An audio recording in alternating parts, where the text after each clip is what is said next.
मेरा नाम अर्पिता सोनी है। फ़िलहाल मैं एसटीएम तारानगर के पद पर कार्यरत हूँ और मेरा सिलेक्शन आरएएस 2012 का एग्ज़ाम दिया था मैंने प्रीलिम्स का, और 2015 में फ़ाइनल सिलेक्शन हुआ था। फर्स्ट अटैम्प्ट में ही मेरा सिलेक्शन हुआ था और रैंक 24 थी, तो मैं अपने बैच के सबसे यंगेस्ट टॉपर थी।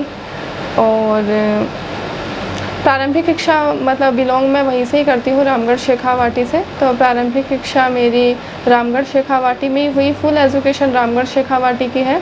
और इस परीक्षा के लिए मैंने किसी भी स्तर पर कोई भी कोचिंग नहीं ली है। और 10वीं और 12वीं की परीक्षा भी सेम ही स्कूल से, सरकारी स्कूल था रामगढ़ के अंदर, वहाँ से मैंने पढ़ाई की है।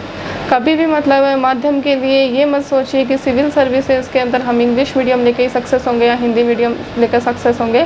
मीडियम जिसमें भी आप मतलब ज़्यादा अपने आप को अनुकूल पाते हैं, उसी मीडियम को आपको लेना चाहिए, जिसमें आप अपने आप को एक्सप्रेस कर सकते हैं, लिखने में, बोलने में। जितना ज़्यादा मतलब आपकी कल्पना शक्ति को और आप अपने बौद्धिक, तार्किक सभी विचारों को जिस माध्यम के अंदर एक्सप्रेस कर सकते हैं, आपको वही मीडियम लेना चाहिए। और आई चूज़ हिंदी मीडियम, क्योंकि मैं अपने आप को हिंदी मीडियम में कंफर्टेबल पाती थी और बचपन से हिंदी मीडियम में स्टडी की थी।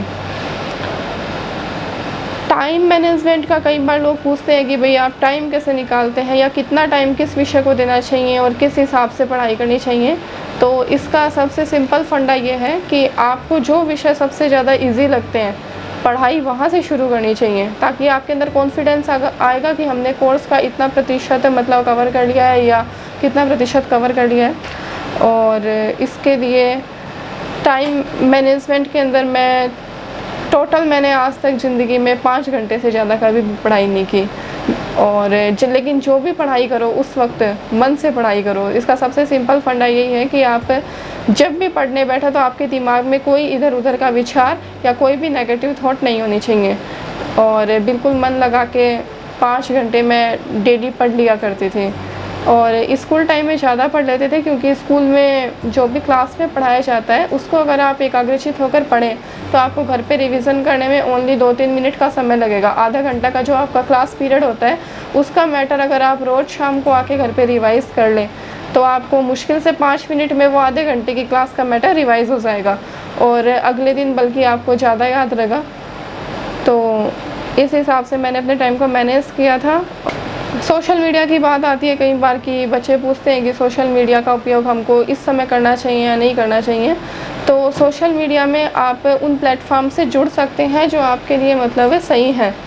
कई सारे ग्रुप्स होते हैं या कई सारे फेसबुक पेजेस या ऑनलाइन क्लासेस भी होती हैं, इनमें आप जुड़ सकते हैं। लेकिन मेरा मानना ये है कि किताबों से जो आप पढ़ रहे हैं वो बेस्ट है, लेकिन फिर भी ऑनलाइन आपको वक्त की डिमांड भी है और कई सारा मैटर जो है वो फ्रेश रूप में और नवीनीकृत रूप में, परिष्कृत रूप में आजकल इन पे ऑनलाइन क्लासेस या फिर सोशल मीडिया प्लेटफॉर्म्स पे उपलब्ध है और थोड़ा अप टू डेट हो जाता है। किताबों के अंदर वो पहले की छपी हुई होती है और इसके अंदर थोड़े up to date current topics इनको भी रेलेवेंट करते हुए हमको एक्सप्लेन कर दिया जाता है।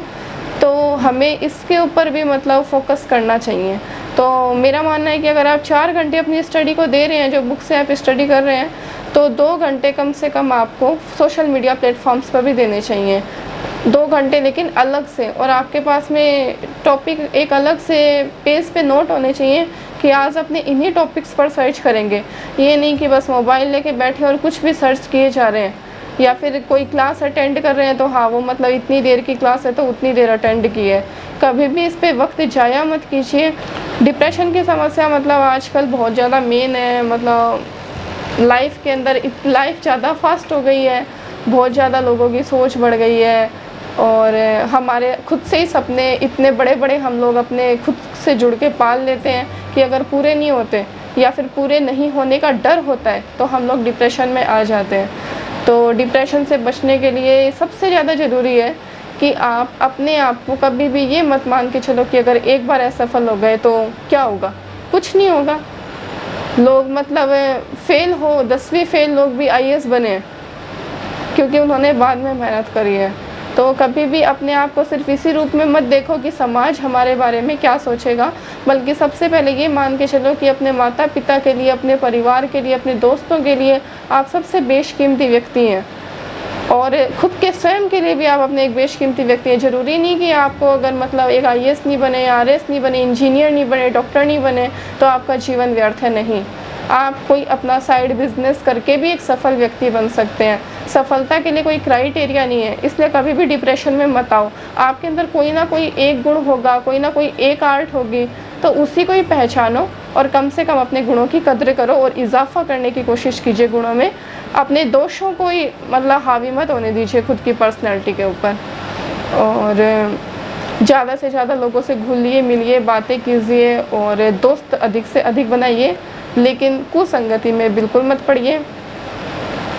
और एग्ज़ाम की तैयारी के लिए कई बार पूछा जाता है कि एग्ज़ाम की तैयारी के लिए कौन सा समय उपयुक्त है। तो मैंने 9th क्लास से तैयारी शुरू कर दी थी, क्योंकि अपने 9th और 10th की बुक्स के अंदर ही इतने ज़्यादा GK के मैटर्स होते हैं। अगर आप कभी प्रश्न पत्र देखोगे तो आपकी 9th और 10th की जो भूगोल की, सामाजिक की, अर्थशास्त्र की और साइंस वगैरह की बुक्स होती हैं, इनसे ही अधिकतर प्रश्न पूछे जाते हैं। तो कभी भी अपने को ये नहीं करना है कि अपने बाद में तैयारी करेंगे। 9th की किताब है तो वो 9th में अपने को फुल याद है, 10th की है तो 10th में अपने को फुल याद है, तो आगे जाके आपका मकान की नींव एकदम मजबूत मिलती है। फिर बस आपको उसके ऊपर दीवारें ही खड़ी करने की दरकार होती है। नींव मजबूत है तो दीवारें फटाफट खड़ी हो जाएंगी और फिर बाद में उसको अपनी कड़ी मेहनत से उसके ऊपर रूफ डाल दीजिए, तो आपका मकान बिल्कुल पक्का तैयार होगा।